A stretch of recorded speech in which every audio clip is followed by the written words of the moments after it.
go into a little bit of the goals of Airgraph. I actually started this project back in, I'll step up to the mic here, I apologize if you guys can't hear me. Started this project back in November of 2008, and I wanted to learn Python. Wanted to start getting into the whole programming side of things and play around with things. And being the visual person that I am, I look at text all day and it just does not make sense. I wanted a visual way to see the aerodump-ng data. I wanted specific grab types, and for me, in the wireless work that I like to do, I wanted it to be more client-driven.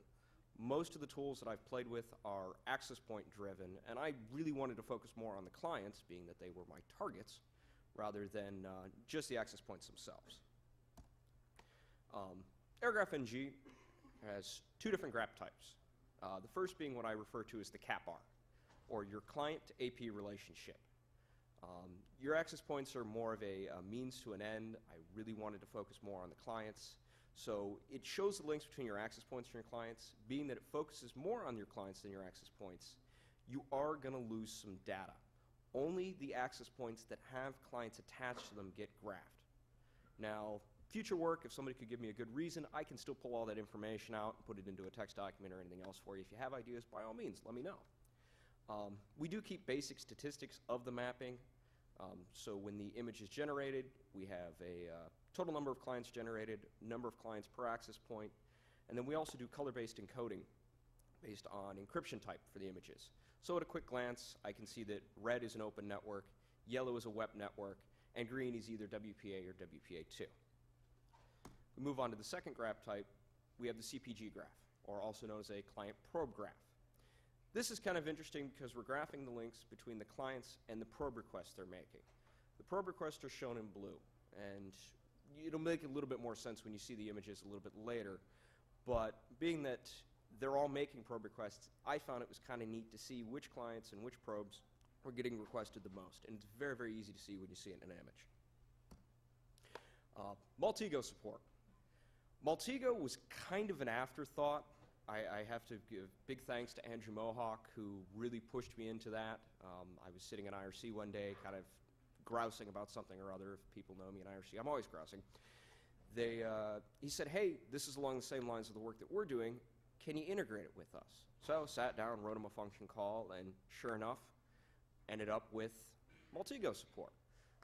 It does run on both Windows and Linux. I should note that Airgraph will run on both Windows and Linux. Windows support's a little dicey. The code's actually in there. It's commented out. You can make it work if you really want to play around with it. You're better off leaving it running in Linux. Back to the Maltego support, though. It does multiple types of transforms. We can go from our data to ESSID to BSSID to clients to IPs down to netblocks. I'm not sure how many of you guys are familiar with Maltego. Very, very, very cool stuff. I could do a whole talk just based on it. Going on with our agenda, we'll move on to our screenshots and our demos here and go from there. Okay. So we have a couple of demos to go through. So first one is just one of the examples of my early proof of concept. As you can see here, we have a query of specific types of information from the database. This is selecting, I don't know if you can see this, but it's selecting all the access points where the ESSID is linksys and the channel is 6 and there's no encryption. So here we go.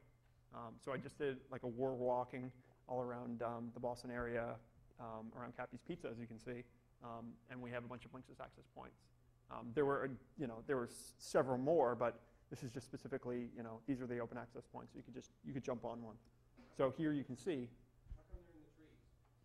Well, hold on. So the GPS data, it may not exactly be accurate. So we'll get into that a little bit later. Okay. Or it could be monkeys with access points strapped to their backs. Yeah. Squirrels. See, Okay. there we go. Mobile access points. Maybe this is a little bit easier to see where we zoomed in and we say, okay, just give me the SQL. So as you can see here, here's a SQL query. So select star from wireless where ESSID equals linksys and the channel is 6 and there's no encryption. So that's kind of nice. So demo time. So I had Ben do a war drive, where was it from? We did a war drive all the way from Cleveland. Mike. Oh, ADD. It's a blessing and a curse. I live in Cleveland, so driving here was about a yeah, I know, tell me about it. Driving here was about a 6-hour drive, give or take. So we mounted up the antennas, we mounted up the GPS puck, and did a nice war drive all the way from Cleveland to here. Gave him so much data, he didn't know what to deal with. So, I'll let you go ahead and demo your tool here. All right. So what I've done is I've inserted this data into the database and then generated 2 maps in Google Earth. So the idea is we can generate maps containing the specific data that we want, and then what Google does is each one of those maps is a layer. So you can turn on and off each layer, and correspondingly, you'll see the data being represented. So here we go. Here's all the access points within this particular area, and then if I want just the Linksys access points, I'll turn that data off, and there we go. So there we have just the data that we care about, and we get some information about the access point. We have a current client connected, the manufacturer, the encryption type is none, and it's on channel 6. It's kind of interesting. So what I've done is I've included this with the release. So if you want to play around with some data, you have 25 megs of Kismet new core data, and you can parse out whatever you want to your heart's content. So going through a couple of examples, here's just what it actually represents when you're actually looking at inserting the information. So if you can't read this, all it is this program called GIS Kismet. And if you toss the -X flag, you can parse in Kismet new core data. So this is inserting the information into the database. Right here is minus channel 2. So you're only filtering that particular type of information. And here on this next line, we're generating SQL to generate the map. So this says select star from wireless, and we'll just toss that to a KML file, which is what Google uses for the representation. This next line is inserting the data, and then in the same command, actually just passing in the SQL query to present me with all the ESSIDs named Linksys with no encryption, and outputting that to XML or KML. Sorry. So that's the idea. We want to zoom out and see all the data that we have. A lot of data. So you guys can play with this, and I'll probably add more, but there's a lot of data there. There's a lot of data. A lot of data. So feel free to play and enjoy. So what seems like a lot of data here, and this is kind of a sad point, this isn't even the whole picture. This is my house to our friend Zero Chaos's house, which is only about 2 hours. So there is a lot of data. So feel free to play around with it. We found it all to be very, very, very, very interesting. So this particular file in Kismet was 25 meg. And when you actually insert it into the database, it becomes 2 megs, I think, if I'm not mistaken. So all I did was I gzipped the file, uploaded it, put it in SVN, and I also provided the SQLite database so that if you don't want to parse in data, because it may take too long if you have a slow laptop like I do. So I make it easy for you guys. So. He's not kidding when he says slow, guys. We're talking 500 megahertz. Yeah.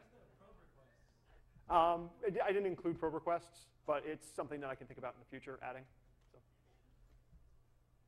Go for the next one. Sure. Did PowerPoint? Just go back to PowerPoint.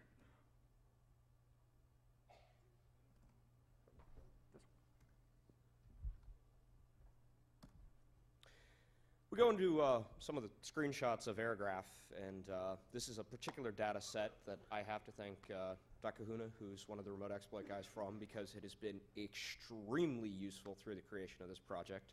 And if you've guys seen anyone who's familiar with this at all, you've probably seen these images online. I throw them out all the time to show people what it can do. This is a CP or CapR graph. There's a lot of information. I apologize. It's so small.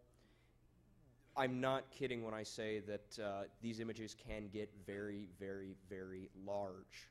Some of the largest ones I've been able to generate are almost 12 feet by 12 feet. They're huge.